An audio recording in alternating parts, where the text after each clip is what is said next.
সংবাদের শুরুতেই জানিয়ে দেব শিরোনাম।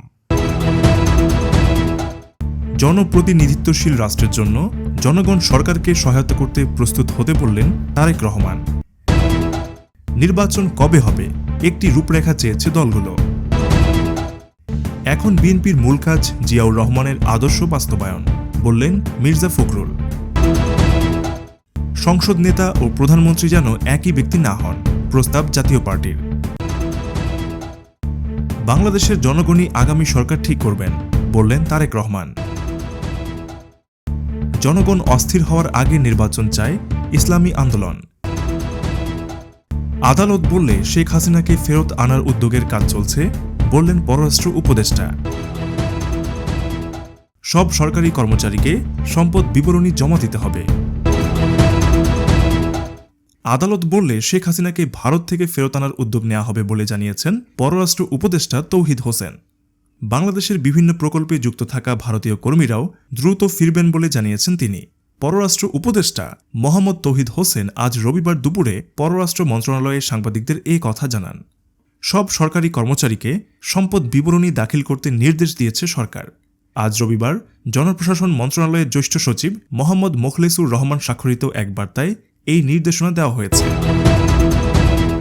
বিএনপির ভারপ্রাপ্ত চেয়ারম্যান তারেক রহমান বলেন, জনগণের প্রত্যক্ষ ভোটে একটি জনপ্রতিনিধিত্বশীল রাষ্ট্র ও প্রয়োজনীয় রাষ্ট্র সংস্কারের জন্য জনগণ অন্তর্বর্তী সরকারকে সব সহায়তা করতে প্রস্তুত।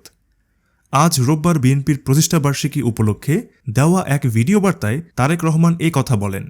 তিনি দলের নেতাকর্মীদের উদ্দেশ্যে বলেন, আপনাদের প্রতি আমার স্পষ্ট বার্তা, শক্তি কিংবা ভয় দেখিয়ে নয়, ইনসাফ এবং উদারতা দিয়ে মানুষের মন জয় করুন, জনগণের ভালোবাসা অর্জন করুন। রাষ্ট্র ব্যবস্থার সংস্কার ও নির্বাচনের রূপরেখা তৈরিতে রাজনৈতিক দলগুলোর সঙ্গে প্রথম দফা আলোচনা শেষ করেছে অন্তর্বর্তীকালীন সরকার। সরকারের সঙ্গে আলোচনায় দলগুলো রাষ্ট্র সংস্কারের নানা প্রস্তাব তুলে ধরেছে।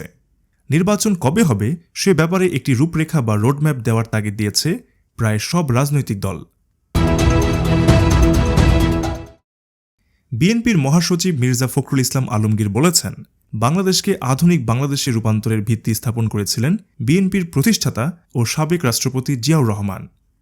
এখন বিএনপির মূল কাজ জিয়াউর রহমান যে স্বপ্ন দেখেছিলেন, যে আদর্শ প্রতিষ্ঠা করেছিলেন, সে আদর্শকে বাস্তবায়ন করা। দলের চেয়ারপারসন খালেদা জিয়া যে গণতান্ত্রিক ব্যবস্থার সূচনা করেছিলেন তা প্রতিষ্ঠা করা। আজ রোববার সকালে বিএনপির ৪৬তম প্রতিষ্ঠাবার্ষিকী উপলক্ষে রাজধানীর চন্দ্রিমা উদ্যানে দলের প্রতিষ্ঠাতা সাবেক রাষ্ট্রপতি জিয়াউর রহমানের সমাধিতে ফুল দিয়ে শ্রদ্ধা জানান দলটির নেতাকর্মীরা। সেখানে সাংবাদিকদের এসব কথা বলেন দলটির মহাসচিব মির্জা ফখরুল ইসলাম আলমগীর। একই ব্যক্তি যাতে সংসদ নেতা এবং প্রধানমন্ত্রী না হন, অন্তর্বর্তী সরকারের প্রধান উপদেষ্টা ড মোহাম্মদ ইউনূসকে সেই প্রস্তাব দিয়েছে জাতীয় পার্টি।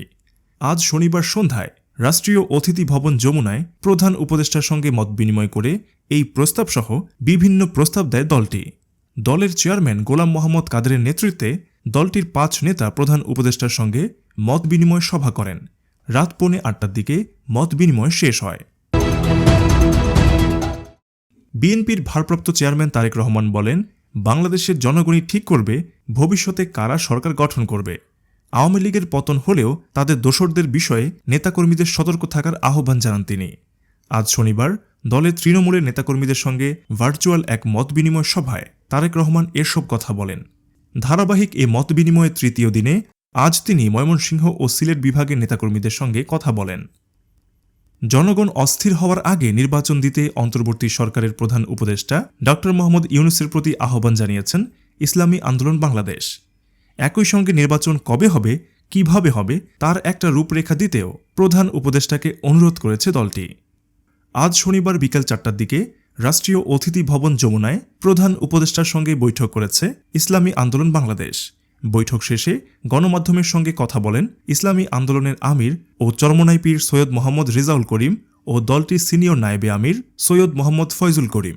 জনপ্রতিনিধিত্বশীল রাষ্ট্রের জন্য জনগণ সরকারকে সহায়তা করতে প্রস্তুত হতে বললেন তারেক রহমান। নির্বাচন কবে হবে, একটি রূপরেখা চেয়েছে দলগুলো। এখন বিএনপির মূল কাজ জিয়াউর রহমানের আদর্শ বাস্তবায়ন, বললেন মির্জা ফখরুল। সংসদ নেতা ও প্রধানমন্ত্রী যেন একই ব্যক্তি না হন, প্রস্তাব জাতীয় পার্টির। বাংলাদেশের জনগণই আগামী সরকার ঠিক করবেন, বললেন তারেক রহমান। জনগণ অস্থির হওয়ার আগে নির্বাচন চায়, ইসলামী আন্দোলন।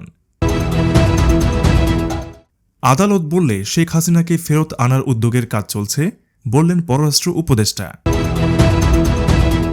সব সরকারি কর্মচারীকে সম্পদ বিবরণী জমা দিতে হবে। আদালত বললে শেখ হাসিনাকে ভারত থেকে ফেরত আনার উদ্যোগ নেওয়া হবে বলে জানিয়েছেন পররাষ্ট্র উপদেষ্টা তৌহিদ হোসেন।